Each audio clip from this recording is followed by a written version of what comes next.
your candidate's experience. I'm Will Ainsley. I'm a COO at Testgrid. Thankfully, I'm not Chief Technology Officer. I've been with the business around 6 years, having started work at Testgrid as customer success. So I work really closely with our clients and our internal teams. And one of my key passions is helping our customers to achieve success through people. So it goes hand in hand with having that excellent candidate experience. So it's a really relevant and exciting opportunity to talk with you. And I'm delighted to introduce Maaike van Dijk as my partner for today's webinar. Maaike, over to you to introduce yourself. Thank you, Will. Yeah, my name is Maaike van Dijk. I've been with LiveHire for just over 3 years now. In my role in solutions, I work closely with our current clients, but also future clients or prospect clients, trying to understand some of the challenges they face when it comes to recruiting talent. So whether it is the technology they're using, or whether it is, for example, candidate experience or attracting candidates to work for the company. Prior to joining LiveHire, I also worked for Randstad, the global recruitment agency. I did agency recruitment, but also internal recruitment and a lot of positions in HR technology. And I think throughout my career, I've always had an interest and passion for candidate experience. So when I was asked, to talk about candidate experience today, I didn't have to really hesitate about it. And I'm quite keen to talk through, the experience in the next hour or so with Will. Great, thank you, Maaike. So before we make a start, our webinar is being held on the land of the Wurundjeri people of the Kulin Nation. I wish to acknowledge them as traditional owners. I'd also like to pay my respects to their elders, past, present and emerging, and Aboriginal elders of other communities who may be here today. If you'd like to acknowledge the lands that you're listening from, aware that we're broadcasting across Australia, please feel free to share them in the chat. Okay. So, to get started, Maaike, we've partnered with LiveHire for about 4 years now, and we've worked on a number of mutual customers. For those on the webinar that aren't aware of who LiveHire is, do you want to give them a brief introduction? Yeah, definitely. LiveHire, Australia-founded company. All support is based out of Australia as well. We operate in the APAC region and North America at the moment. We are recruitment software, fulfilling the role of your applicant tracking system and candidate relationship management. Our clients use us for the purpose of, attracting external talent and moving them through the recruitment process, but also a lot of talent users for, client users for total talent solutions. So if you think about your external recruitment, internal recruitment, internal mobility and moving candidates, I guess, outplacement side of things. Unique to LiveHire is our native two-way SMS functionality, which allows you to send text messages from the platform to candidates. And for those candidates in the picture here, Janet Knight, to respond directly from her mobile phone back to you as the recruiter or the hiring team. So it really delivers a, personalized and quick interaction between talent and the recruiting team. Perfect, thanks, Maaike. So let's get started. So today's webinar, we'd like to cover a couple of key areas around candidate experience. And give you some ideas of what you should consider in achieving that best possible approach for a recruitment process. And we really want to talk about how the technology, when used well, can enhance your candidate experience and therefore the talent that you can attract and retain. So we're going to start by talking through the state of play of the market, what that means for your organization. We'll look at the research and the feedback around the candidate expectations, particularly in 2022. What you can do to meet these, and then some future predictions. And then at the end, we've got a bit of a challenge for you, so I won't ruin that surprise. Okay, so what do we know about the market right now? I'm actually going to start with a really bold assumption that everyone on this webinar understands that candidate experience is important, because otherwise you wouldn't be wasting an hour of your life listening to me and Maaike. So we know that candidate experience has always been important to recruiting that best talent, but even more so in this current state of market where the candidates, have so much choice. So we're not really going to dwell on the business case of this. We're going to focus on what we can do to help you get the best from your process. So I'm sure everyone is aware, as well as me, if not more me, given the type of people on the webinar today, that this is such a candidate market, and it's really tough. And the unemployment rate is has dropped to 4%, just below 4%, and is likely to drop even further. And I guess two of the stats that I really want people to keep in their mind is these other two stats. So we're seeing that the average vacancy is taking between 42 and 63 days to fill at the moment, but yet the top talent is only available for 10 days. So if we can't go through our recruitment process more efficiently, we're really highly likely to lose that talent to our competitors. We tend to see more candidates drop out or ghost us later in the process. Maybe they're halfway through our process, but someone has beaten us to the punch. And all that means that you have to go back to the drawing board, or maybe you have to drop the quality of the candidate that you're hiring. So how can we make our processes as frictionless as possible and be regarded as that employer of choice? So how does the CX candidate experience impact your organization? Maaike, you've got an example you wanted to talk through? Yeah, definitely. I think it is important to understand that the candidate experience is not just important for the candidates, for the talent in the market, but also the experience you deliver to candidates can have an impact on your organization, on your bottom line, your revenue. And some of you may be well aware of the example that we're going to talk about now, Virgin Media. But I think it's such a, even though it's a few years old, it's still such a relevant example to talk about. So we do want to spend a little bit of time on the example of Virgin Media. So basically a few years ago, Graham Johnson joined, sorry, I was just reading the question here and I shouldn't be doing two things at the same time. It popped up on my screen. Graham Johnson joined Virgin Media in the UK as the head of resourcing. And one of the first projects he got himself stuck into was trying to find out and understand how people viewed the brand of Virgin Media post-interview and after they were rejected post-interview stage. If they still had a positive experience or a positive, I guess, thought of the organization, or if it would have changed after they'd been rejected after an interview.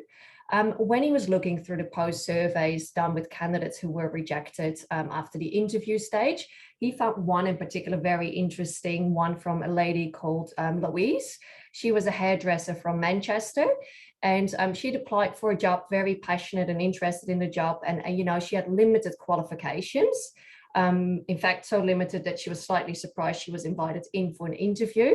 But as passionate as she was and interested in the opportunity to make a change in her career, she put her best foot forward for the interview, spoke to friends, getting herself prepped and ready for the interview, finding interview tips. She bought herself a new outfit, found care for her son, and went in, full, I guess, enthusiastic for the interview. And unfortunately, as soon as she turned up to the Virgin Media office, the expectations that she had of the brand and the experience she would receive entering the office immediately changed and didn't meet her expectations. She was greeted by a grumpy receptionist. So that's the first time she met with someone face-to-face from Virgin Media. And during the interviewer left probably halfway through the interview for 10 minutes to take a phone call.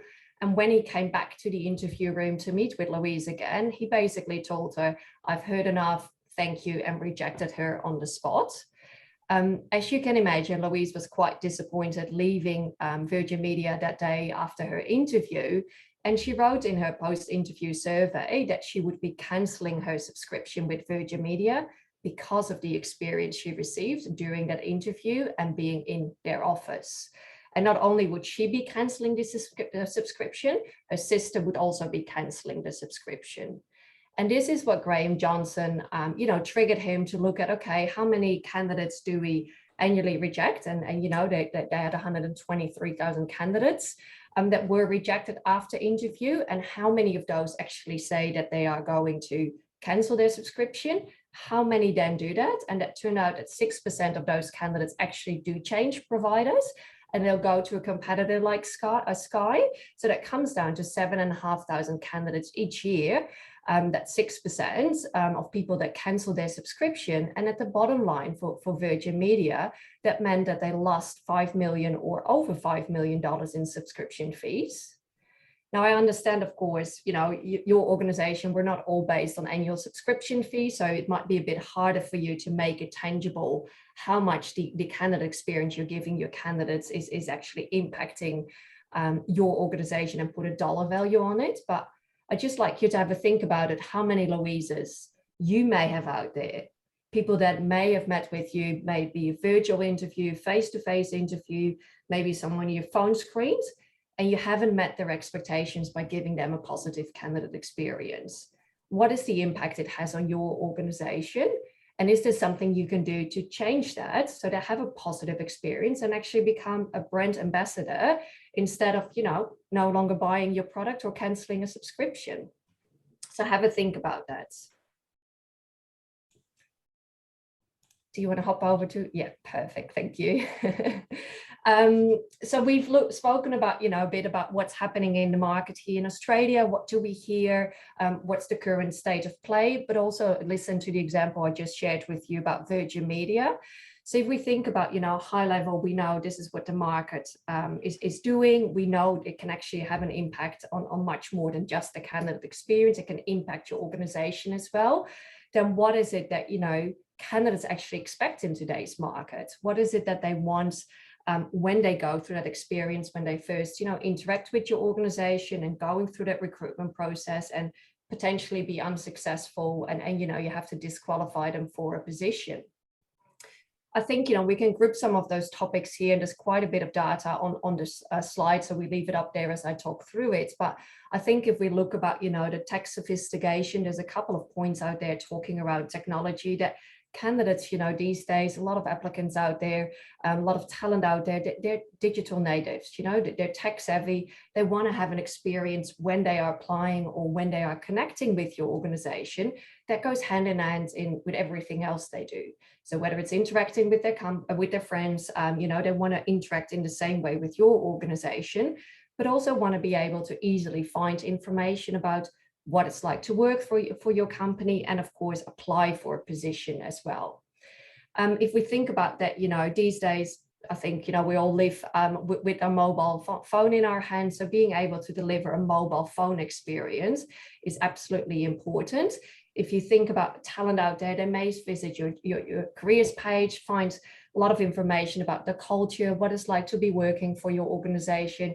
You probably have some videos of employees talking about the culture, their role, etc. on there. So great branding, great AVP. But then potentially when they hit apply for one of those positions they're interested in, the experience they get is completely different because you're using a system that's outdated, may not be mobile optimized. And what we see is that 90% of the candidates who are browsing for dream jobs at the moment, they actually use their mobile device. So if you have candidates, looking at your careers page, wanting to apply for jobs, but then they go to a technology that doesn't support a mobile experience, you're probably going to lose those candidates. And if it's 90% of the people using their mobile phone, you're not really living up to their expectations of, modern technology going through that simple process. And I thought, just to share as well, what's interesting is that out of those 90% that have said that they use their mobile phone to apply for positions or browse for jobs, most of them actually do it out of their bed. That's the number one spot where people look for jobs, which I think is actually really interesting that, probably it's the first thing in their mind when they wake up, that they're like, oh, I have to go to work. There must be something better out there.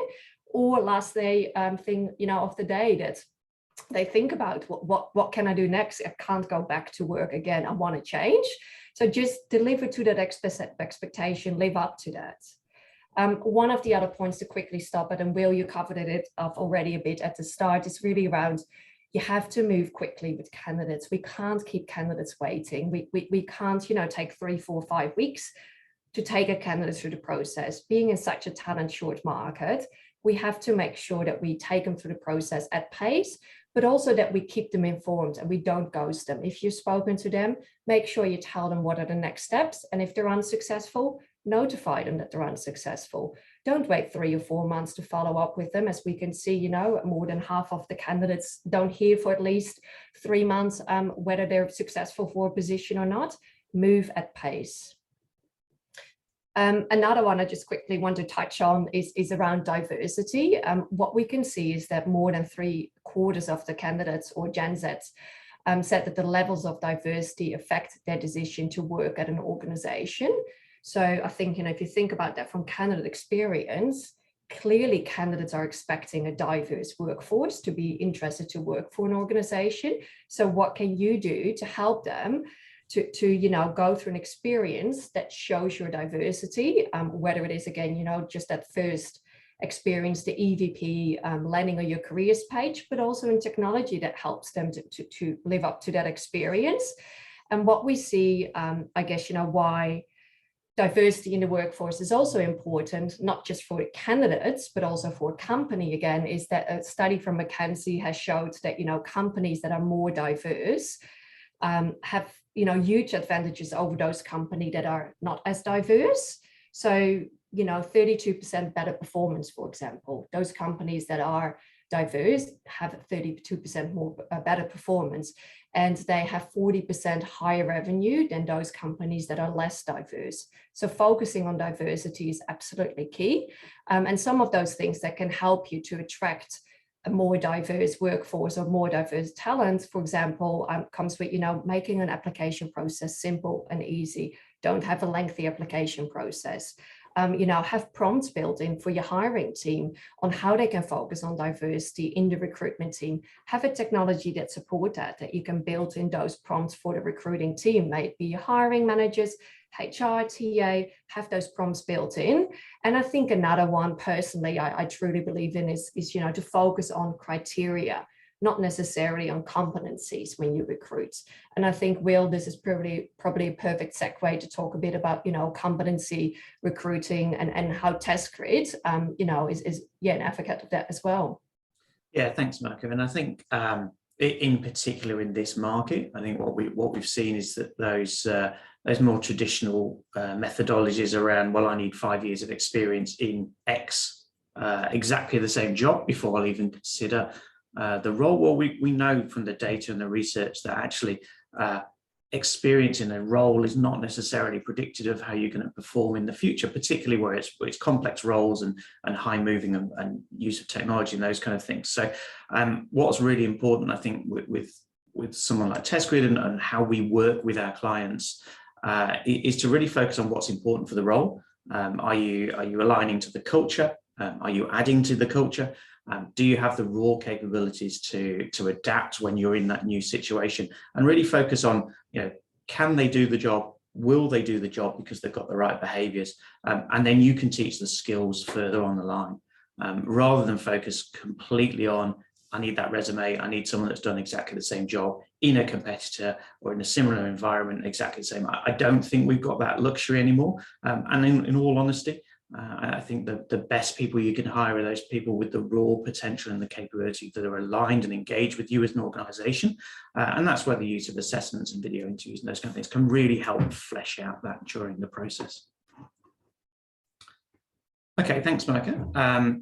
So we've looked at a few different touch points within a typical process, and you know, you might call them slightly different things, you might have them in slightly different orders. But these are all the areas that we think really need to focus in around your candidate experience and really challenge yourself to be the best that you can be here. From a personal perspective, I often see a large amount of attention being placed at the top end of the process. So really leveraging those career pages, maybe helping out with candidate queries and convincing the candidates of your EVP. I see a lot of that.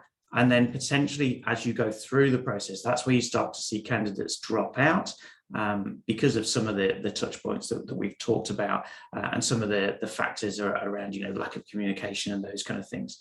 At Testgrid, we're naturally focused in more in that middle part of the process around screening the candidates using psychometric testing, video interviewing, but also slightly further down the funnel, which can often get missed, is when you're providing feedback to maybe those candidates that you've interviewed, and also using the assessment results as part of the onboarding and then the ongoing analysis and development to those candidates. So I think there's a lot of things to consider throughout that process. Maaike, at a high level, where do you see the most important areas? I think I agree with you. You can't miss one of these steps when it comes to delivering candidate experience. All touch points must be equal, because you can deliver an amazing, you know, front-end experience when it comes to the job search, but then if the application experience is poor, which we spoke about before, you lose candidates there. I think the screening goes hand in hand with it as well, but I do hear often what's being missed in the process of Touchpoint is that maybe companies have an amazing candidate experience when it comes to, the application process, the screening, providing feedback, keeping them up to date through the process. But then when it comes to onboarding, they actually might miss that they don't have a technology in place, and that once a contract has been signed, there may hardly be any interaction with the new employee and the day they come on board. So there's a real missed opportunity to keep the new employee engaged. And then, of course, also post, onboarding, or once they've joined the organization, you have to make sure you still deliver that candidate experience, because it can be amazing at the start and then completely different once they've joined. So make sure, whether it is the responsibility for onboarding sits with the HR team or TA still plays part of that. Make sure it's all aligned and you deliver that same experience throughout the entire journey. I think you wanted to talk about some specific examples. Yeah, I think if I think, about LiveHire and Testgrid and how we deliver that experience, the optimized candidate experience when it comes to completion of assessments, our integration is actually quite unique, that we have an integration with what we called an embedded integration or assessment. So what that means is that if I'm an applicant and I apply, for example, for a retail sales associate position, I complete the application. And before I actually go and submit the application, the assessment of Testgrid would be right there as part of the application. So I complete everything in one go, not just, my details to get my, interest across to the organization, but also the assessment. So I do everything in one go, whereas other systems out there, it's a two-step process. So from a candidate experience, I would complete the application, application form, hit submit, and then, a day or an hour or so later, I receive a separate email with the invitation for me to complete the assessment. I might not see that email for a day or two. I don't check my personal email that often. And by that time, I may have also forgotten that, I'd applied for a job A, B, and C, and may not come back to that particular assessment. And what we see, because of the embedded experience, there's less drop of candidates in the process, but also a higher completion rate when it comes to candidates assessments, and therefore, of course, it improves that candidate experience. Thanks, Will.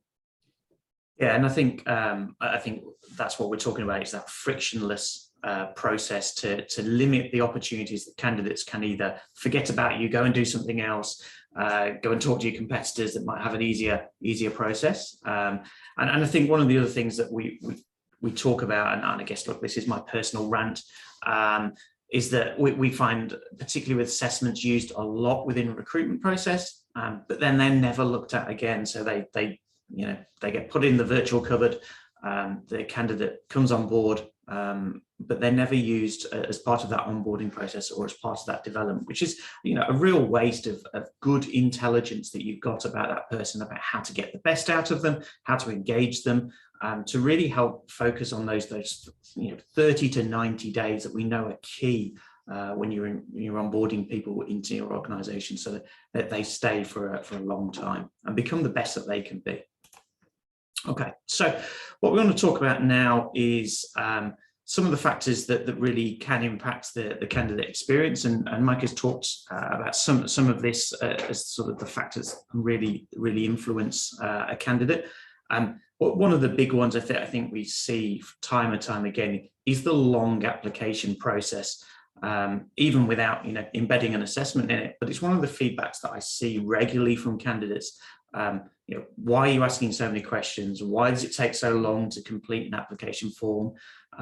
Particularly, I think, I always see this frustration is, and it's been a while since I applied for a job, but when you're asking for a resume and a cover letter, and then you're also expecting them to still enter all of your job histories and your education details and all those kind of things. And I think a lot of the time that maybe what we see is a bit of bloating on an application form. So the application forms have grown over time. You've added new requirements and new fields. Who'd have thought we'd had to ask about COVID vaccinations and those kind of things. But you never delete the old fields. And I have seen clients that are very strict on this, and they say, well, okay, you want a new field, that's great. you must delete an old one, because we have to keep this tight and we have to keep it as simple as possible. And I think more and more companies out there are asking for a simple upload of a resume, even if a resume is required, and asking a couple of questions, around your work rights and maybe your vaccination status and your location, something like that, but really keeping it as simple as possible, to really attract those people, the candidates in first, and then you can use your assessments and your interviews and your phone screens and all those kind of things later in the process, but you're making that first tick box as easy as possible. Look, I think, to me, everything is underpinned by communication. I am a firm believer that is the be all and end all of any process, whether it be recruitment or anything else. So I guess the question is, have you made it as clear from the outset what your steps are, what your process is, and what your timelines are? Do the candidates understand the stages? Do they understand the gaps between the stages? Do they understand why they're there in the first place? The technology is certainly out there with platforms such as LiveHire. That this should be easy to be able to stage your process, but also keep your candidates informed through automated messaging, so that candidates know where they are.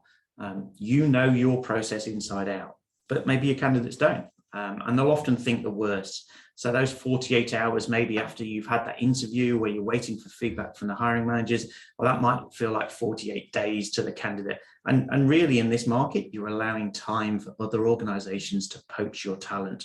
So I think communication is key, and some of the clients that I see that are doing this best have really focused on creating their own landing pages and detailed careers pages, which really talk about each step of the process and the expectations for candidates. And that can include things like links to helping candidates with testing and video interviews and practice sites and FAQs and all those kind of things that allow your candidates to prepare as much as they can. And that really should help those candidates that are more engaged, that are willing to take a bit of time. They will produce the best on the day, and it will give you better outcomes in finding those higher quality and more engaged candidates.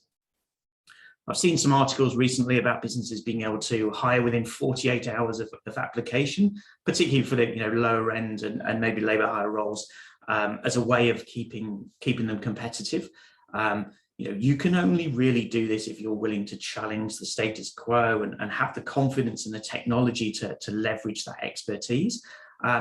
Look, we've certainly seen this kind of high volume, very speedy approach ourselves. When we go back to the early stages of the pandemic, when none of us could get any toilet paper or food, and we were working with Coles, and they had to suddenly hire about 13,000 people in 2 weeks just to keep everything going and the supply chain going.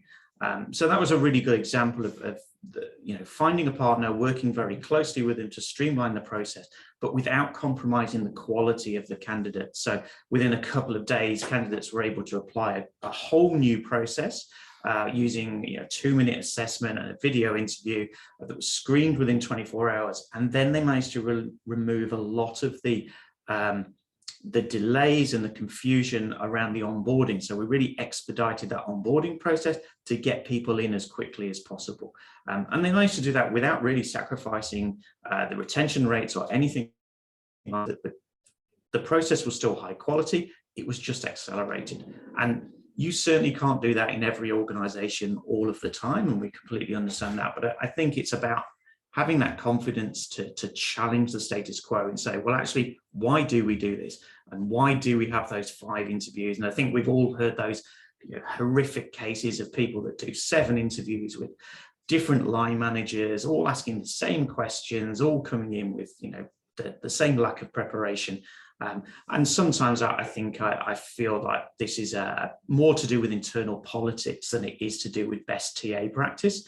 And I'm honestly not sure that candidates will continue to stand for it, and they're more likely to be stolen to you, but from a competitor. Maaike, what are the key factors from your perspective? Yeah, I think you've covered a lot. I think one of the things that we often hear, and probably comes back to what you started on, the long application process, is indeed, you know, asking candidates to complete a lot of application questions as part of their job application. And one of the things we often hear clients ask for is like, oh, can we ask, you know, for candidates, if they have a driver's license, in example, and can they then upload the driver's license before they submit the application? And I think that's something less and less people are comfortable with these days, to provide such personal information and personal documents from a data security perspective early on in the process. And it increases that, I guess, you know, chance that candidates drop out because maybe they don't have the driver's license handy, or they don't want to share the driver's license at the state of application. So have a think about it when you ask for documents. Do you need to ask them at the start of the process, or is it something once you progress them and take them through the process and they've come, for example, to interview or, you know, background checks, reference check stage, that's when you can ask that information instead. So take away those hurdles to increase the chance, I guess, when candidates can you know, drop off in that application process, because you want to get them through the door, get their basic details, so you can then continue that you know, process with them and take them on the journey. I think the other one that we spoke about and we saw some stats on before as well is the outcomes on job applications. Let someone know if they're not successful, even if you already open their CV and you know, quite quickly you understand they're not the right people for your organization or for that particular position.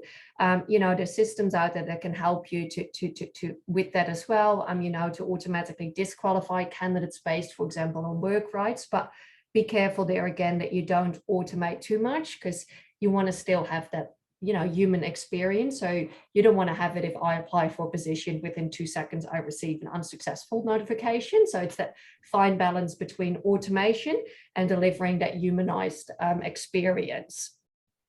I don't know if you've all heard of the Circle Back initiative, which was rolled out in Australia. I think it may have been last year or maybe even the year before, but it's an initiative, and I absolutely encourage you to look them up after this webinar. Search for a Circle Back initiative, and you know, they basically taken the initiative for companies to commit to this particular initiative, that you deliver a certain experience to candidates once they have applied for the position. So there's certain steps that you must meet for every single candidate. And I think by now they probably have hundreds of companies here in Australia and New Zealand that are pledging to this initiative to really improve that experience. So absolutely take a look at that. If you're not doing it now after this webinar, great to take you through some of those steps as well. Will, back to you. Yeah, I think one of the other things, obviously, you know, as a provider of assessments, I think it's worth talking about assessments from the candidate experience. I think a challenge we often get from new clients is, well, we can't afford to use assessments because they extend the process for candidates. Candidates don't like them, and that's going to cause my candidates to drop out. And I challenge that, and obviously I accept that I'm in a slightly biased position, but actually the research doesn't back that up. The feedback from candidates generally is, well, so long as the assessment is appropriate to what we're the kind of role, appropriate to the skills and the competencies that we're looking to assess, that they're not too long, that the communication is good and I'm able to complete them. Actually, they don't extend the process, certainly, and actually they're not putting candidates off necessarily. Our completion rates have actually gone up recently compared to previously, even in this market. So I think that kind of candidates not liking can often be overstated. And I think the important thing is really keeping sure that the tests are fair and objective, and that have a good candidate experience themselves. So can they be used on mobile devices? Can they be completed by people that need adjustments and maybe needs things like screen readers? Those kind of things are really important.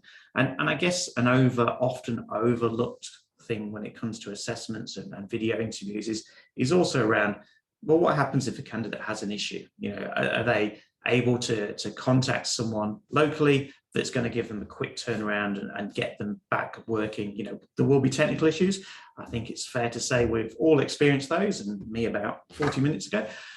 So we know that's going to happen. So are the candidates being supported in the right way? And then when we're talking about the assessments themselves, are they aligned to the job? So would you expect, you'll see hiring for a CFO to complete the same set of assessments as an apprentice welder? Well, I would challenge and say probably not. So it's about making sure that the assessments assess the competencies that you're looking for that role, and they're appropriate in terms of length of time and those kind of things. I saw some research recently, actually from one of our competitors, that basically said that candidates accept about 45 minutes of assessments. Beyond that, it becomes a bit more obtrusive, or you would want to really engage with the candidates and talk for maybe those more senior roles. So Testgrid have assessments that range from about 2 minutes to an hour, everything in between. So it's really vital to find those people to really help you identify what's most appropriate. And we do see that assessments actually reduce the time, because they generally take out a stage which might be phone screening, or it might be a first interview, all of which takes scheduling time. So if you can embed assessments and similar tools within your process, that's obviously going to make a much quicker response. Maaike, have you got any examples that you wanted to talk through? Yeah, I think if we look at the factor here impacting the candidate experience, what we can see from our data is when candidates are not engaged with early on in the process, it actually impacts the recruitment funnel as well. So what we see when clients communicate with their talent in the database, or as we call it, your live talent community, you'll need less people on a shortlist to be able to make a hire, but also your candidate retention is higher. And when I talk about, engaging with talent early on, it is the ability to interact with people in your database, in your talent community, leveraging that two-way SMS functionality that's native to our platform. If you think about it, you buy something online, let's say at Amazon. Today you buy something there, and of course immediately you receive a notification to let you know your order has been received. Then you receive that next confirmation to let you know that the order has been packed, and then when it's shipped, and then when it's due to arrive, and of course when it has arrived, hopefully your doorbell rings and it's there. So that's kind of similar with the candidate experience, right? The candidate's experience is how you want to be treated as a consumer. So you want to hear when your job application has been received. So having a system that confirms that for you, like, thank you, Maaike, for your job application's been received. It's that first point of contact, and that's what we deliver, via SMS, personalized experience. And then, the recruiter might reach out to that candidate, let them know that they're interested in the profile, and they're actually recruiting for, let's say, a salesperson, and they're going to be in touch soon to talk about opportunities coming up within the team. So there's that next point that they're in touch. Then they might reach out with some additional information about the company, the culture, and finally they reach out with a job. So there's a couple of points in the history of that candidate journey where you can engage with talent early on before a job comes up. So you change from a much more proactive rather than reactive recruitment approach. And if you could pop over to the next slide, Will. What the data shows there as well is that, the number of people you need from your talent community before someone withdraws is 6 people, and then someone will withdraw. Whereas people coming from your job board, social media, for every single candidate in the process of your recruitment process, 1 candidate will drop out.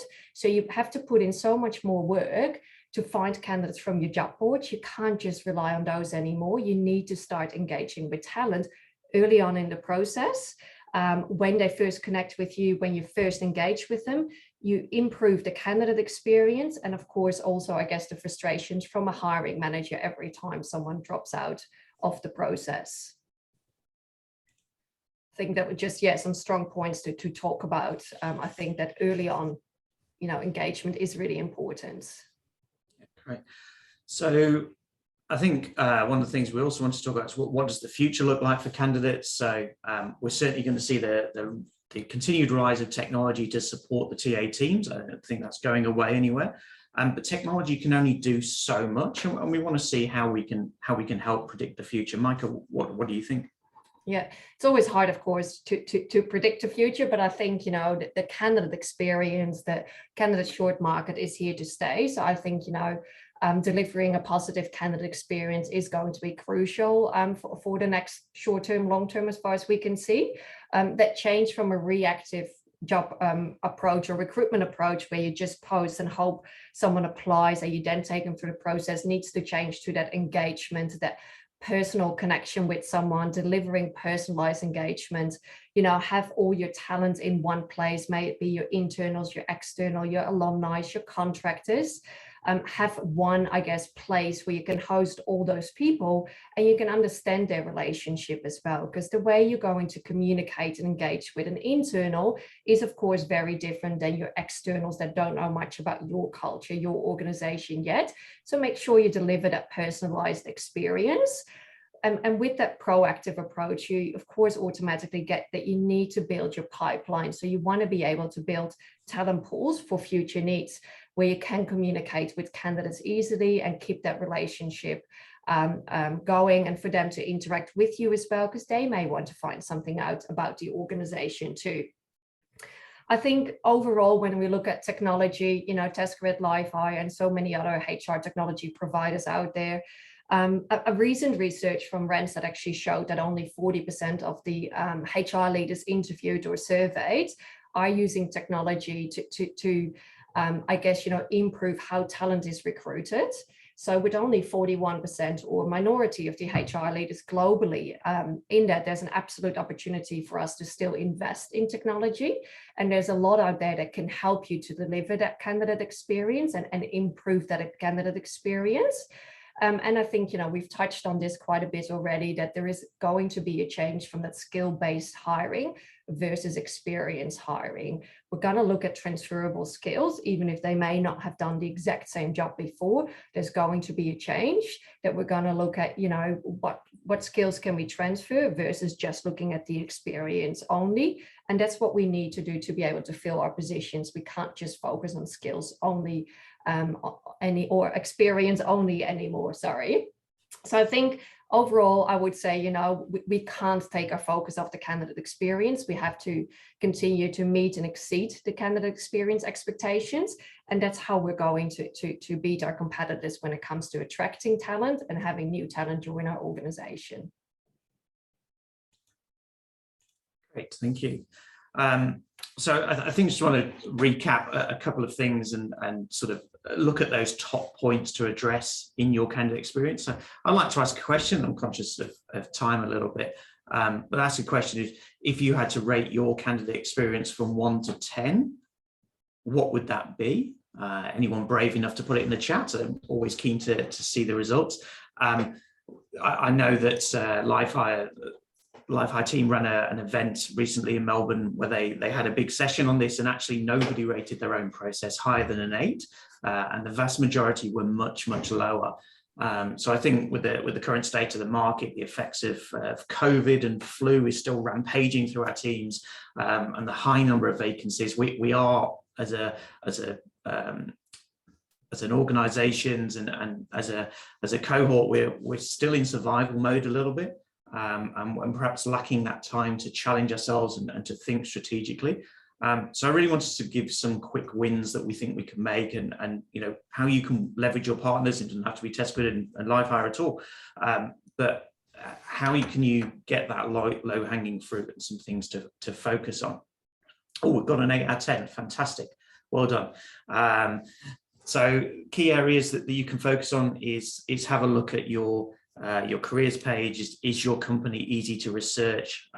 Is it able to, for candidates to really understand your business and your organization before they come to interviews, to allow them to prepare and to allow them to self-select out as well, I think is really important. Do you have talent ambassadors across your business who you're engaging with your talent community, both formally and informally? I'm massively proud. We've just hired quite a senior role for Testgrid, and we didn't realize till the interview stage that actually she was recommended by one of our customers. And I think that's a fantastic recommendation, and that's exactly what we'd like from our clients. That was so happy with us that they're actually recommending their friend to come and join us. So I think that ability, and we all know if we can find those ambassadors, the retention rate goes through the roof. Are you leveraging your technology? Are you challenging yourselves to have a true mobile friendly and digital native experience? Are you communicating with your candidates? So we've talked a lot about that. Do they know the next steps? Do they know the timelines? And are you providing feedback to the candidates? And we go back to the Circle Back initiative.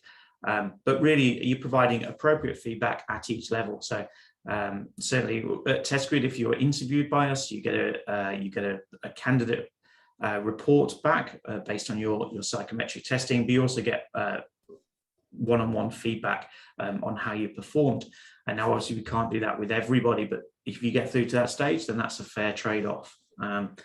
Are you building trust with your candidates so that even if they're not successful, you have that opportunity to talent pool them and become advocates for your brand? Even if they weren't right in that time, have you found future roles for people? We see that hardly any companies actively keep in touch with candidates that were unsuitable today that might be suitable in 3 months' time, 6 months' time. And this is a real mischance, particularly if they've already engaged with your brand and they think you're a good place to work and you've had a great experience. Well, that should be a talent pool that you can tap into. And do you know the hiring experience for the hiring managers as well? So you might be focused on the TA experience, you might be focused on the candidate experience, but hiring managers are so engaged in the hiring process. Do they know what the expectations are? Do they have the technology and the processes to help them do it? And lastly, does your business understand the impact of candidate experience on the brand? What are the risks and the opportunities that come from this? And can you leverage your internal marketing teams and those kind of things? I realize that's quite a lot of content, so we will be sharing the slides afterwards. Maaike, you would like to set a challenge. Yeah, and I think this goes back to the challenge you just mentioned, Will, what we've done recently, and I actually do this almost for every new client meeting I have. I'll do the candidate experience challenge. And what it is really is that I have a look at a client website and try to apply for one of their positions just to see what it's like for a candidate to go through that experience. And one of the ones I did not too long ago, once I started the process, the first thing it said, it's going to take you 40 minutes to complete the application. That was without an assessment. That was just the application. And I think we all know, being time short, probably no candidate's going to sit there and complete the application if it takes 40 minutes. So I challenge you after this call, maybe while you have lunch, go to your website, ask your, apply yourself, or ask your senior executive team, your HR team to apply for the position, and honestly rate the feedback, rate the experience. Because a lot of times we don't even know what it's like to apply for a position within your own company, especially, of course, if you've been there for quite some time, and it would have been some time that you went through that experience yourself. So yeah, definitely challenge you to go through that. And I'm happy, offline to have a conversation about, what opportunities there are for improvement. And then very lastly, what we will share with you afterwards as well is just a bit of a candidate experience checklist. So we've touched on those touch points where in the process, there is an opportunity for candidate experience touch points. But when you go through this and when you look at what's your experience you're currently delivering, think about those things. Is it easy for your candidates to find information about your company? Is the messaging out there in the market? Is the EVP? Is it, what does it say? And is it aligned depending on if I go to Glassdoor or LinkedIn or your website? Is it all aligned? Is it the same? And do your hiring managers know as well what it is that you're trying to get out there? How many candidates actually hear that they're unsuccessful today? Do they hear it, only once they've applied for a job, or maybe only when they've interviewed for a job? What actually do you do with those people that are unsuccessful? And I won't read all the other points out because I'm conscious of time, and I want to see if we can do a couple of Q&As here. But absolutely look at the experience you deliver your candidates today. Go and apply for a job, ask your team members, ask your executive team, leadership team to apply for a position, and brainstorm together on how you can improve this experience. Fantastic. So we will be sharing that checklist to everyone that's attended. So do that challenge. We would love to hear the feedback. That would be really, really interesting to see. We had a couple of questions. I saw a question from Andre right early at the start. So we talked about 63 days. The question was, when does the 63 days, is that from the ad going up to the candidate starting, or is it the contract issue? I believe it's from the ad going live to the job being closed rather than the candidate's start date. So it is a long time. Are there any other questions that people wanted to throw into the chat?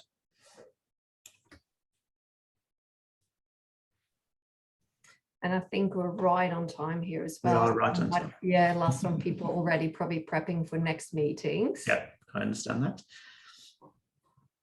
Okay, well, if there's no more questions, the details of both myself and Maaike are on the screen. Reach out to us. We're happy to put you in contact with other people, answer as many questions as possible. Oh, we just had a question. So you mentioned candidate ghosting. When in the process is that most likely to happen? Yeah. I think my experience, a keen will to get your thoughts on it as well, but it's often happening really early on in the process. And after I submit my application, I disappear into a black hole and you know, I never hear from a company again, or like some of the stats show us it might take 3 months before I hear again. But sometimes, and I think, I don't know what's worse, it even happens, you know, after interview stage that companies don't follow up to let the candidate know they're not suitable for the position and their application won't be further progressed. Yeah, I think that's right. I think that early stage from a clicked application, I'm engaged, if that goes, you know, a couple of weeks before any contacts, apart from maybe thank you, I think that's a real missed opportunity. So yeah. Oh, got another question. So what is the best way to communicate with applicants in the first stage? Text message, email, or phone call? Really good question. I like it. I think it depends, right, on, again, what's the candidate experience you want, and what is the best way applicants early in the first stage. If I look at how LiveHire does it, it's an SMS confirmation to let them know that the application has been received. And then it probably depends on your recruitment process, how you go from there. So is your step in the process, you've looked at their CV, you think they might be right for the position, you give them a call to screen, and then perhaps a follow-up text to thank them for their time, that they've actually spent, you know, taking the time to speak with you. Or maybe you want to follow up with some questions just via text, and you ask them to respond to that. It really depends on, I think, what do you want to know from the candidate at that first stage? Is it just a quick, you know, could you start Monday because it's a, you know, contract position, urgent? Probably text is the easiest. But if you want to have a bit of a more in-depth screening, personally, I would still pick up the phone and then probably send them a message afterwards to thank them for the time and let them know what the next step would be. Yeah. Yeah, I completely agree with that. And I think it's around the aligning to the role as well. So what you might do, you know, a CFO role, as I used that example earlier, yet you might need to actually pick up the phone and engage with those more senior level roles, whereas you realistically can't do that for those lower, higher volume turnover roles. Any other questions from people?